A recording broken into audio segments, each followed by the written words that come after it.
போடுறது car driving பண்ணு.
என்னுடைய உயிரானது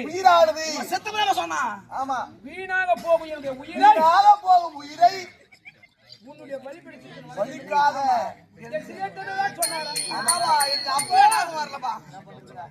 வந்தவுடனே என்னுடைய சிறியத்தந்தை யார் அனுப்பினார் என்று சொல்லியிருந்தார். எதற்காக இப்படி அடிக்க எனக்கு அப்ப ஞாபகம் வரலப்பா. 2 அடி கொடுத்து பாரு. அப்பதான் ஞாபகம் வருது எனக்கு.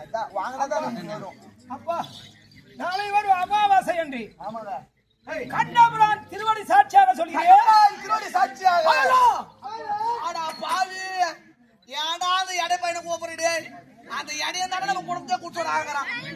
ஏடா 10 பேர் அந்த கல்யாணம் அந்த ஒரே ஊருக்காரன் நம்ம எல்லாரும் கெடுக்கிறோம். என்ன பண்றதுங்க அப்பா? ஆமாங்க, எங்களுக்கு குல தெய்வம் பகவான் ஒருவரே. பகவான் ஆண்டவன் கெட்டு போங்க நீங்க. ஆகையால் கண்ணபுரான் திருவடி சாட்சியாக சொல்கிறேன். திருவடி சாட்சியாக நாளை வரும் அமாவாசை அன்று 8 கேது மகா திசை திட்டமாக நடப்பதினால் உன்னுடைய பலிபீடத்துக்கு சத்தியமாக வருகிறேன். நடுப்புக்குப்பா இல்லங்க உறுதிமொழி. ஏய் நைனா பெரியப்பா தோல் மேல உட்கார்ந்தியா உன்னை நான் அப்படியே அஸ்திரபுரத்துக்கு போயிடுறேன்பா. பாப்பா இப்போது கூட நான் வந்து விடுவேன். ஆமாங்க, என் தாயானவர்கள் 10 மாதம் 300 நாட்கள் நெத்தி வேர்வை நிலத்தில் விழ மத்த வேதனையோடு பெற்றெடுத்த தெய்வத்தாய். ஆமா, வெளியே சென்ற மகனானவன் இன்னும் திரும்ப வரவில்லையே. என் தாயானவர் எதிர்பார்த்து கொண்டிருக்கிறார். என் தாயிடத்தில் வாவாட்டி ஆடிய பிறகு உன்னுடைய பலிபீடத்துக்கு வருகிறப்பா. யாருன்னா ஒரு பெத்த பிள்ளை பலிக்கு போறேன்னா என்ன தாய் அனுப்புவாங்களே. என் தாயானவர் அரவான் வீட்டு உள்ளியாரா. ஆமாங்க, வெளியில போயிட்டு பாரு.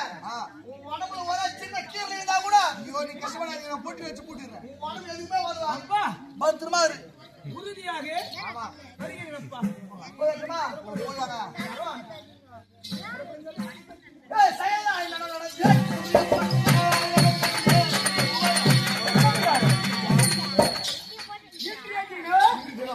வீணாக போகும் என்னுடைய உயிர்.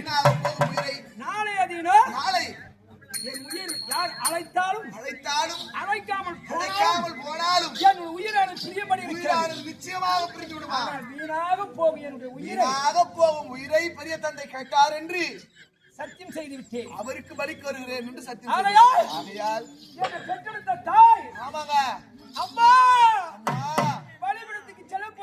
சொன்னால் வழிக்கு நான் செல்ல போகிறேன் என்று சொன்னால் என் தாயானவர் வழி அனுப்புவார்களா? யாருன்னா சாவ போறா மகன்னா யாருன்னா வழி அனுப்புவாங்களா? பக்குவ முறையில் பேசி பக்குவமாக எடுத்து சொல்லி பிறகு என் தாயிடத்தில் விடை பெற்று ஆமாங்க புறப்படலாம் அல்லவா? வாங்க போகலாம். அம்மா